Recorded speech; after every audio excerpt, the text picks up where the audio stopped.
Hello, today I am going to show how to make radish sambar without the traditional sambar powder. Let's say that you don't have this sambar powder with you. This is what we usually use, sambar powder. Anything that is powdered is, that's it, it's all gone. So if you really want to make a tasty sambar, you have to start from scratch. And the things that are needed for the made from scratch sambar, or in Tamil we call it arachivutta sambar, which means basically you grind it, ground up, from the ground up sambar. Okay, you can think of it like that. So the things needed are coriander seeds, black peppers, fennel seeds, or cumin seeds, cumin seeds, not fennel, cumin seeds, okay, and urad dal, split Bengal gram, kadalai paruppu and ulitham paruppu, one small cardamom, okay, and some red chilies. I have taken a lot more because the radish is a very watery dish and it will absorb a lot of flavor. So if you are using pumpkin or something like that, you can remove a few, okay. And then you need half a coconut, tamarind water, soaked fenugreek, that is soaked in water overnight. Fenugreek is vendayam in Tamil. And then soft cooked lentils. Lentils, what's happening to me? I think I'm mixing German and English together. Weich gekocht Linsen, or soft cooked lentils. Okay, that's what you need. And then you won't get it in foreign countries. Usually this is curry leaves. Okay, it comes from that plant over there. Okay, and then I have lots of radish and 2 tomatoes. Okay, this is what I'm going to use. Oh, I forgot one thing. And a little bit of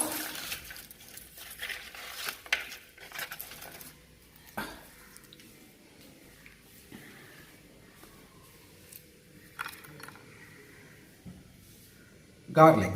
Okay, and the proportion here, I do not know the proportion, I just wing it. Okay, there has to be always a little bit more coriander seeds than everything else, and trust me, it's not going to be so different.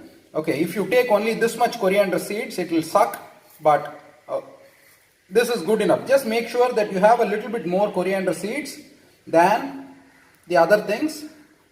And it's just some guy, who's not a cook trying to cook. So this is my impression of what the sambar should be.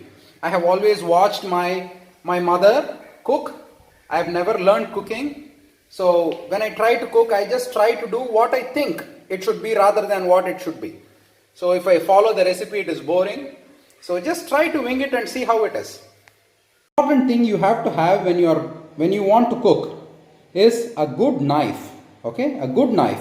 It doesn't have to be a foreign knife or a costly one, but it has to be made of good steel and it has to be sharp. Okay, so what we Indians tend to do is we have some shit knives in our kitchen like this, like 30 rupees, 40 rupees and all that. This is just useless. You have to have a good knife, and the way to use your knife is through a sawing motion. Okay, so this is very important for you to be able to cook without stress. You don't, the knife has an edge from here to here, and there is a reason why there is an edge from here to here. You are supposed to use the edge from here to here, okay, like this and like this. You don't do this, okay. So many men do not know this. So see how I am cutting? Like that. So you have to have a good quality knife and keep it sharp and keep it safe and use the entire edge of the knife. Okay, this is not correct. This is not the right way to cut. This is how you cut it. Okay, that's a little tip from me. Okay, so the next step is to roast this and the coconut and the curry leaves. Okay, so and always roasting should be done on very low fire. Even this is high.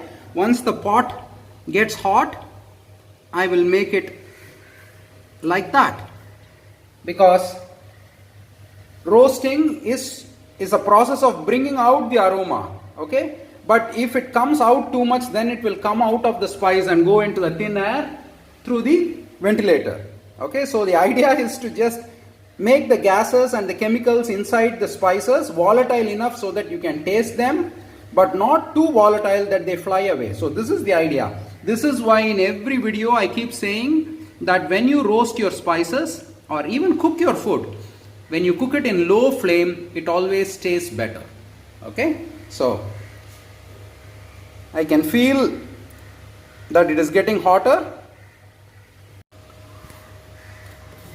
So I'm going to add 1 spoon of sesame oil, okay? I really need some kind of a stand that sits on me so that I can film as I cook. So maybe this, I don't know how many ml this is, maybe 3 ml is what it is, 3 ml of oil. When I cook, I don't measure anything, okay? I consider it vulgar to measure things. You just have to cook the way you feel it should be. Cooking is almost like drawing. You know, when you try to draw something, obviously a photograph is a much more faithful reproduction of the thing that you're trying to draw. But the reason why we draw is because it is our impression of what that thing should be, right? So that is what makes it beautiful.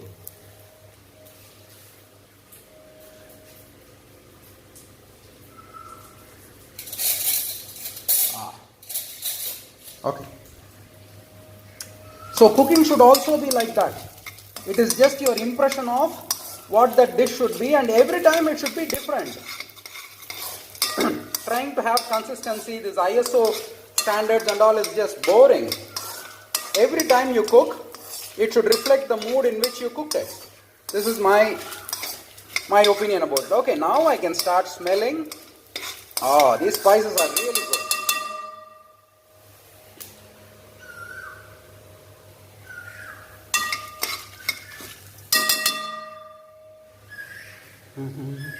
I really need okay, wait, I'm going to add the curry leaves now. Okay, now I have added the curry leaves and the coconuts, and I'm going to roast it.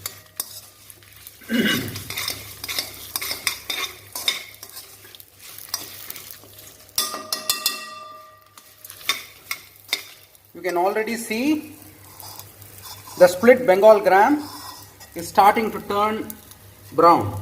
Can you see that? So that means it is getting roasted. And you should not allow it to become black.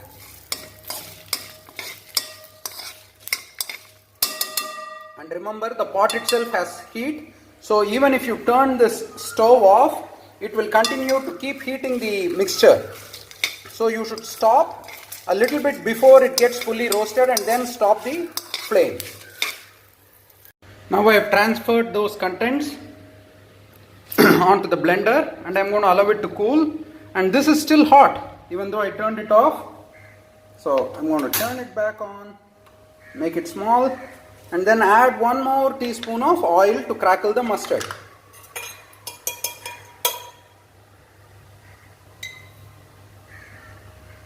I don't know whether it's a teaspoon or table, I don't know. This is just a spoon, okay? Nothing will happen to you if it is a little bit more. So don't stress about all these quantities, just wing it. That's the joy of cooking actually. Okay?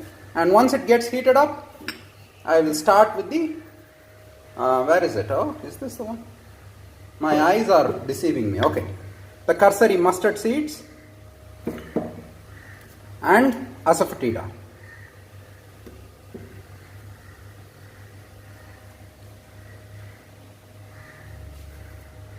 So I'm going to add the mustard seeds. Maybe it is a little too early, but in the interest of keeping the, okay, it's starting to crackle, right?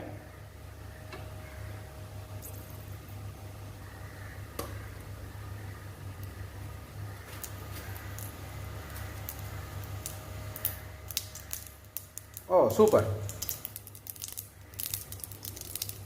Now I add the asafoetida, and immediately I add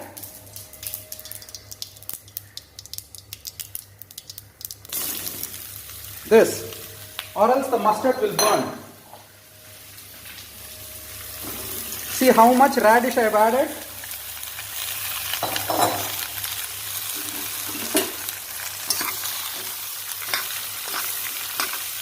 So that sambar is just a vehicle for us to eat the radish, for me to eat the radish. I like to eat as much vegetables as I possibly can. And I will not pour water into it. There is another bad habit as South Indians have. You know, we pour water into it just to make it cook. That's a bad idea. It makes the food taste really awful. Okay, just be patient and let it cook in its own heat. It should almost bake rather than boil. Let me see if this will work. No, this doesn't work.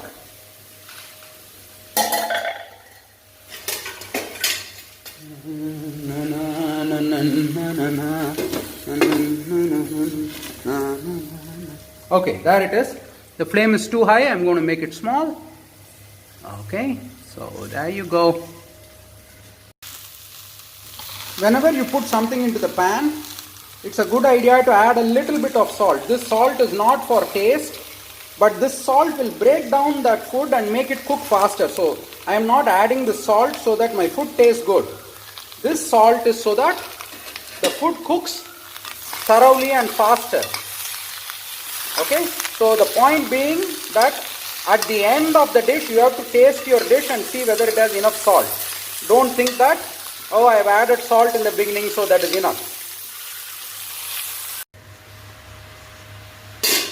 So I have not added even a drop of water, and you can see that it is starting to cook. Okay, so there is no need to add water to make the vegetable cook. If the flame is low enough, can you see it is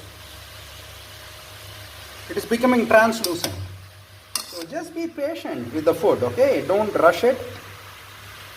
I can understand, you know, if you are in some time pressure and all that, but food doesn't care about your pressure. If you want tasty food, you have to be patient with it. Can you see? It is starting to get cooked. The point I'm trying to make is you don't need to add water. See, this one is. So soon they will all be cooked without a drop of water. You just need a heavy vessel, low heat and a cover. Okay, so now you can see it is getting cooked more and more, and I am going to add these tomatoes to this, or I could have added it to the blender as well, makes no difference. I like to see my tomatoes, so I have added it to the pan. If you don't like to see your tomatoes, you can add it to the blender. And close it, and now it starts to cook again. Important tip regarding tamarind water is that the tamarind will have sediments. You can't put the sediments. So if you soak the tamarind, if you are buying ready-made tamarind paste, there is no problem. But if you are using traditional tamarind, you can't put these sediments into the sambar. So you have to kind of decant it. You have to take only the portion that is on top and use it. Okay, so now what I'm going to do is, I'm going to add this tamarind water. See, I have not added a drop of water and still how much steam. And the vegetables have cooked in that steam, okay? And now I can play with the fire. Okay, I can make it bigger. There is no problem now. The game is up. You have added the tamarind water and it has started to boil. Then you can add the fenugreek. Fenugreek is a little bit bitter, so if you don't like bitter taste, you shouldn't add fenugreek, but it is so good for you, and I like a little bit of bitterness. And then the soft cooked lentils. I really need 3 hands. Okay, this is not soft cooked enough to my liking, but today it is what it is. It should be even softer. It should be almost like a paste after it has been cooked. Just stir it around.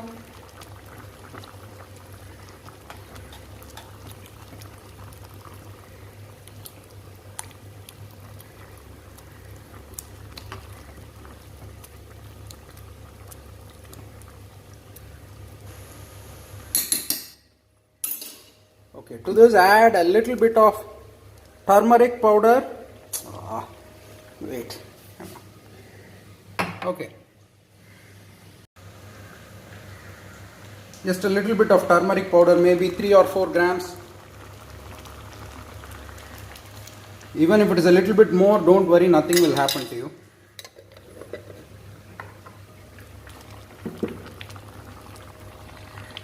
And turn it around and let it cook. Now we are reaching the final stage of our sambar. Soon I will grind that mixture. Remember I told you about how I always grind the spices at the end and put them at the very end, or else you will lose flavor. Okay, so I wait till the end to add my flavors and spices. So I have added like 10 ml of water to it and ground it into a coarse paste. Can you see it? It's a coarse paste. Okay, so this I will add to the sambar now. So that's it. I put the ground up stuff on this, mixed it up, added salt to taste. It's already boiling, so I'm going to turn it off and just leave it for 10-15 minutes, and that's Arachivutta sambar, or sambar from the ground up.